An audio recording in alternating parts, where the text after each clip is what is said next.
The Light. Bertrand and Death stared up at the vampire's house.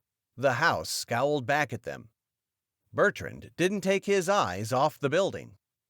So, what's the plan? No clue, Death replied. Guess I'll just knock again. That won't do any good. They answered the door the first time. You answered the door the first time. It is the time of rest. They will be asleep. I'm not in there to answer it. I'm dead now. Right. Vampires. Unnatural sleep schedules. Death said, taking a deep breath. It could make things easier if that's the case. What are you going to do? Sneak in and snatch him in his sleep? It sounds like a great plan to me. Bertrand wanted to protest, but he had to admit she might be onto something. He suggested they try to enter through the broken window in the back. As long as they were all asleep, nobody could hear them sneak in.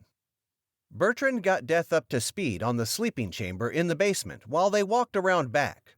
The vampires were heavy sleepers. It took a ruckus to wake them once they were settled in and sleeping. The sun had not fully risen, so he suggested they hunker down until the break of dawn. The vampires were sure to be dead to the world by that time. The vampires were creatures of habit. When you live forever, you tend to fall into rhythms. The monotony of life beyond expiration will do that to a soul. Even Bertrand, having served the vampires for decades, still felt the draw of his daily routine. Now, with the vampires asleep, he would have been cleaning and straightening the house after they'd come and gone all night long. Bertrand wanted to fidget. He wanted to get inside and sweep up the halls, dust the figures, tend to the linens, fold the capes. He could not do any of those things. He'd been betrayed by those vampires that he'd served for so long, robbed of the promise of life ever after. He cast away the jittery need to serve. His need was to kill, to punish. He couldn't wait. Okay, the sun is bright enough. Let's get inside. You're sure? Death asked. Yes, I'm sure. I'll boost you up. No, you have to go in first. Get in there and invite me in. I've got this weird feeling that I'm not welcome even though the window is still open. Of course you don't feel welcome. You're not actually welcome. You're trying to take one of their coven. They are never going to welcome you. Still, go in first. Extend a hand to me. A welcoming gesture. Geez, you're worse than the vampires. Just do it. Death boosted Bertrand up and into the window. He still had some pepper in him, even though he was old and dead. He climbed through the window and extended his hand to Death. Death couldn't say that it made her feel better about things, not in an emotional sense. She did feel like she'd met some minimal set of rules about entry, even if her inner voice was telling her otherwise. Death floated up and in through the window. Back inside, her eyes were peeled for more trouble. Last time, she hadn't made it past the bathroom. She peered into the hall but found it was pitch black. Geez, Death mused. Did they forget to pay the electric bill? It's daybreak, but you would swear it was the middle of the night in here. It's a charm of darkness. Its influence radiates throughout most of the house, an added layer of security for the coven, Bertrand explained. As a member of the living, I had to pretend I was blind and count on all my other senses to make my way around the house. But I lived here so long, eventually I came to know the route by memory alone. Impressive. Can you still guide us to the basement? Of course. I can't tell you exactly how many steps it is or how many paces before making a right or left. I just have to let go and move myself through the corridors. Muscle memory, I believe is what they call it. Okay, the basement then. Let's go. You really want to go down there? There's more than just this Omega fella down there, you know. Isn't there some way we can bring him to us? Death shrugged. You tell me. I got nothing. Lead the way then. Death placed a hand on Bertrand's shoulder, and the two almost hovered along the hallway of the house. Making noise wasn't an issue. One of them was death, the other a soul. They tended not to disturb the physical space if they weren't trying to do so. The two could not have anticipated the confrontation. They wouldn't have known that Omega remained awake in the basement, sleepless with rage. They couldn't have been aware that he was up, dreaming of plunging the dagger into the hearts of the slew. What they were about to find out was that Omega, drawn by his anger, was walking right towards them, right to the room they had no idea contained a wall safe with the only weapon ever forged to destroy vampires.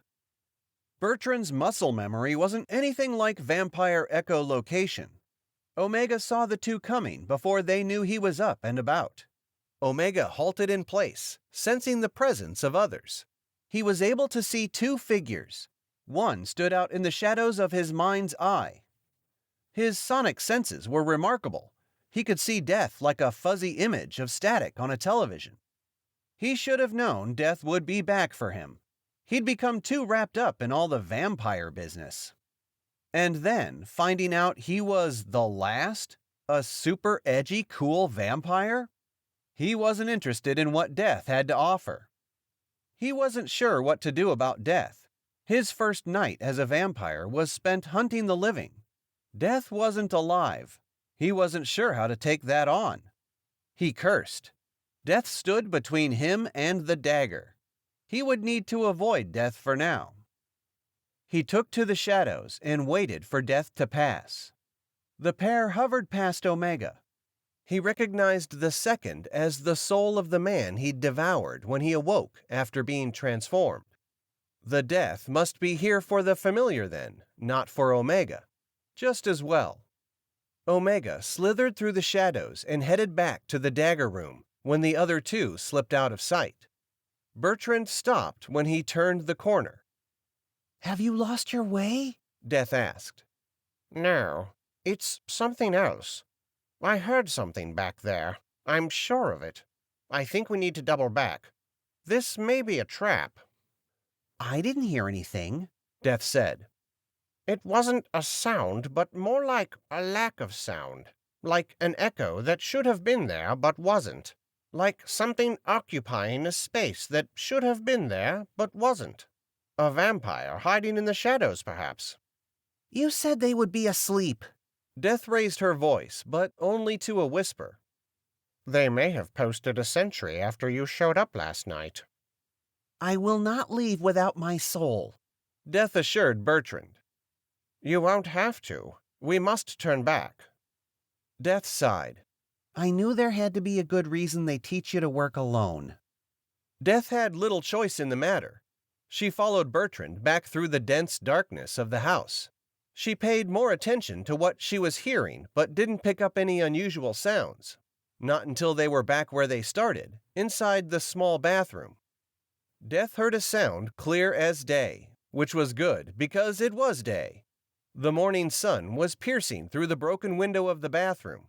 It even hurt Death's eyes, and she didn't have any eyeballs. What's that? Someone is around, Death said aloud. I was right, Bertrand said. It's a trap. It's not a trap. It's not a trap. It's not a trap? You said it was a trap. I thought it was a trap. But if it were a trap, they would be on you already, throwing you out the window once more. Someone is up, but they don't know we're here. So we can sneak up on them. We've got the upper hand. No, I wouldn't say that. So it is a trap. Yeah, I guess it is. Told you it was a trap. You're right. Say I'm right. I just did. You're right. Say it like you mean it. It doesn't sound like you mean it. I mean it. You're right. No, it just sounds like you're blowing me off. I don't hear authenticity in the inflection. We're going to miss our opportunity. Don't change the subject. Opportunity for what? The trap! Omega yelled as he jumped into the doorway of the bathroom. Omega was holding an impressive-looking dagger. It was ornate and rather heavy-looking for a dagger. The hilt was too busy with decorations, which made it look gaudy. The knife portion of the dagger was longer than usual, almost a really short sword. It was shiny, which meant added plating, which meant even more unnecessary weight. Death was not impressed. "Don't either of you move. I'm going to chop you into little pieces," Omega said. Lawrence, Death said. knock it off. You're coming with us. "No, you're coming with me." Bertrand backed up and stood behind Death. He did not want to be eaten again by a vampire. It doesn't make sense, but there's a weird instinct that kicks in once you've been food. "It's okay, familiar. I don't care about you anymore. You were a tasty morsel, but you serve no purpose for me any longer. It's just the Reaper I want. I don't fear the Reaper." Death guffawed. How clever. I bet you think you sound so edgy. BOC is Edge, the original Goths. Death shook her head. She couldn't believe what she was hearing. Was this kid standing up to her because of a stupid pop song? He had no idea the forces he was playing with. He'd crossed a line when he became undead, but even the undead have to die. Death is inevitable, always. It's just a song. You don't have to fear me, but you do have to expect that I won't go away. Death is persistent. Omega fidgeted with the dagger to avoid looking Death in the eye. Vampires are persistent. Death shrugged, hovering over Omega like his mother, hearing him out. For a while, but not forever. Why delay? You don't know how good things are on the other side. "It's finally good on this side for me," he protested. "I'm living life the way I was meant to, and I can live it forever. This is good here." Death took a deep breath to regain an ounce of patience. She could see that Omega would talk out his feelings if she took a moment to listen. She didn't have much time, but if she could buy a little bit, maybe she could find an opening. What was missing for you? "She wouldn't listen to me." Your mom? "No, Amber. She was the one, but she didn't get to see what I did." Who's Amber? "My girlfriend." Death decided to inject a dose of reality. Your ex-girlfriend. "No, fuck you. Fuck you. She's still my girlfriend. I'm going to have her with me forever. I'm going to transform her. Then she'll understand. She just needs to see this with her own eyes, the way I do." Death had jabbed the needle directly into the nerve. She didn't know how much longer she could keep prodding him along. He was getting louder, and the house was too quiet. Bertrand hadn't thrown up the red flag. Not yet. She knew she wouldn't need Bertrand to tell her when to end this therapy session if Omega kept losing his shit. Death held out her hand, a peace offering. Hey, listen. If you come with me, I know you will get her back. If she is your girlfriend, then that's the way it is. You will see her once again. Just come with me. Put the dagger down and take my hand. "No!" Omega screamed and lashed out with his lightning-fast vampire reflexes. The vampire edgelord Omega raised the dagger above his head as he charged Death. He brought it down on her chest. The dagger missed and struck Death on the shoulder. That's because a new Death shimmered into existence right there in front of Ridley Death. The timing was uncanny. "Ow! Holy shit, you stabbed me!" The new Death yodeled at the top of his lungs. Omega let go of the dagger, still impaled in the shoulder blade of the new Death. He backed off a step. He couldn't begin to wrap his mind around two Deaths. Wasn't there one solitary Grim Reaper? His reddened eyes darted between the two Deaths. Both Deaths looked as stunned as the vampire. The one with the dagger in his shoulder was still wide-eyed from his unexpected wound. Ridley Death looked at the other Death with wide-eyed bewilderment and wondered why another Death was here in the first place. Bertrand looked at them all with mild amusement. "He stabbed me. The new Death reminded everyone. What are you doing here? Ridley Death asked. There's two of you. This isn't a mirroring charm you cast to protect yourself? Omega asked, seeking a rational answer. He fucking stabbed me! The new Death once again reminded everyone. You shouldn't be here. You can't just come into a house. You're breaking at least 6 different official rules of conduct. You are two separate, distinct, different Grim Reapers. Yes, The new Death said. and you chose me to stab. Why did you stab me? Omega stumbled, feeling guilty. Meant to stab the other one of you. You got in the way. Oh my gosh. Ridley Death said as realization washed over her. You're that soul. Donk. Holy crap, you're Donk Death. Yes, I'm Donk Death. Donk Death with a fucking knife in his shoulder. Look, I'm sorry. Ridley Death cut Omega off. You can't just shimmer into a house. You have to go outside and knock on the door. There's a code of ethics. Didn't you pay attention in training? I mean, there wasn't much in the way of training. Here's your robe, here's your scythe, here's the book. Go get this soul. Arrivederci. Geez, the training division must have taken a hit in the last round of budget cuts. Ridley Death mused. Wait, who are you here for? Donk Death pointed to Bertrand. Him. Ridley Death acted as if the assignment was for the Pope. The familiar? Yeah, nobody wanted to take him. They said it was a suicide mission and to give it to the new guy. They said only the dumbest Death would take on the retrieval at a vampire house. Hey! I know. I told him you were a woman and you didn't know any better.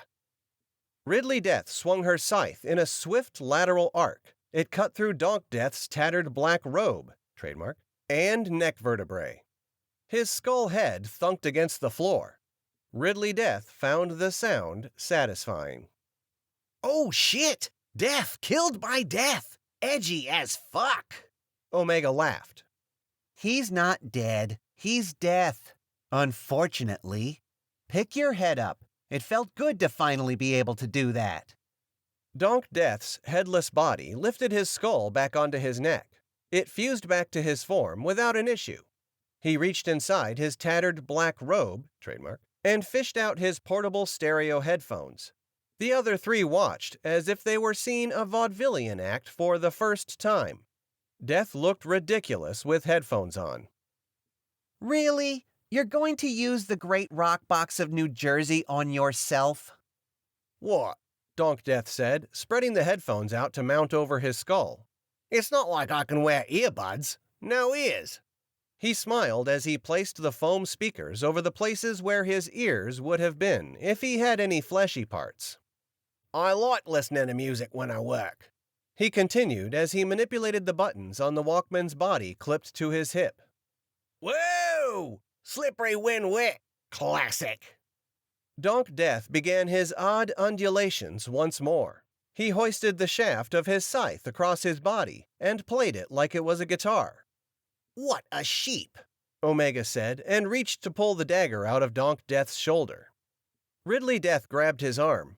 Don't. You don't need it.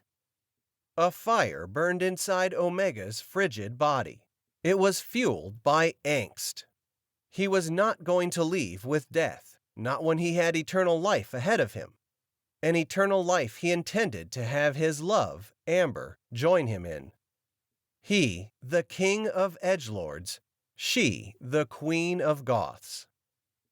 Omega shoved Ridley Death aside and tugged the dagger out of Donk Death's shoulder. As was the will of the dagger, it dislodged itself from the bone of the Reaper. Omega didn't understand that about the dagger, but the charm inside of it didn't need him to understand. The dagger wouldn't just bend to his will. A gift for the last from the first, the vampire who'd forged and charmed the elegant weapon. Omega stabbed at Ridley Death. He was going to kill her and the rest. They would not impede his goal. Drock the fucker-upper arrived to save Death and her cohorts. He was enraged. woken from his daily slumber to find not one, but 2 deaths in his house. He would have let Omega dispatch them had he not been attempting to utilize the dagger to do so. That would have worse consequences than allowing death to take away his prized prodigy. In one swift motion, Drock disarmed the dagger from Omega's hand and threw him to the floor behind him. For now he was still more powerful than Omega. He held the dagger at his side and faced down the 2 deaths. The familiar cowered behind them. I will not tell you this again. Get out of my house and do not come back. You can't have the boy. He's mine. I know you can't touch him, so be gone. Drock crossed his arms across his mighty chest and defied the deaths to try him. Donk Death looked to Ridley Death. What was their next move? Ridley Death didn't flinch. She didn't dare take her eyes off the head vampire. She knew she couldn't take on that massive monster, but she had an ace up her sleeve this time. Well, not an ace, but an artifact.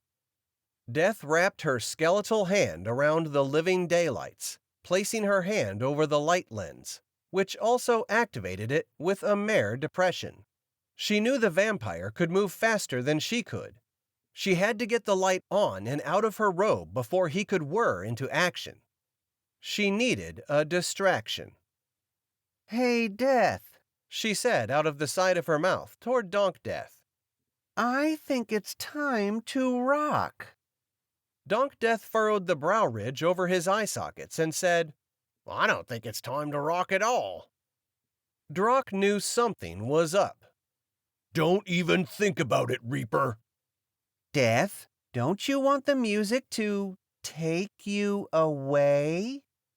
The overt hinting got through to the numbskull. Oh, I get it. You want to have a private conversation. Yeah, okay. I'll put some Bon Jovi on. Donk Death whipped out the Walkman stereo and pressed play. His head started bobbing as soon as the button clicked into place. Drock was confused. I don't hear anything. Ridley Death karate-chopped the cord from the Walkman stereo to the headphones. The jack dislodged from the body, which triggered the great rock box of New Jersey to kick on its built-in speakers. Those fuckers were L-O-U-D loud. The concussive blast of music threw Donk Death on his ass like he'd gotten kickback from a sawed-off shotgun. Drock received the business end of the sonic boom that emitted from the Bon Jovi deep cut from the Slippery When Wet album, Raise Your Hands. The vampire wasn't ready for the bitch slap Richie Sambora laid down on his pale ass. Without a moment to spare, she seized Omega by the wrist and dragged him. He too was stunned by the sudden blast of music. She flung him toward the window and pulled out the Living Daylights artifact. If anyone tries to follow me, they get torched. Drock, still on his ass, stopped himself from getting up. He cursed that the death had gotten one over on him, and he wasn't looking for round 2. He watched as the Reaper fled into the light with the last. It wasn't over. He grabbed the other Reaper before it could escape as well. Now he had leverage. All was not lost. Bertrand had managed to scamper behind the shower curtain in the bathroom during the standoff. Everyone had forgotten about him during the showdown, and he remained holed up there. Nobody remembered he was there. Nobody except for his death. Donk Death knew exactly where Bertrand was hiding. He didn't care that he was taken captive. He wasn't leaving without his charge anyway. If there's one thing he did retain during his training, it's that you don't ever come back empty-handed. That leads to a fate worse than death.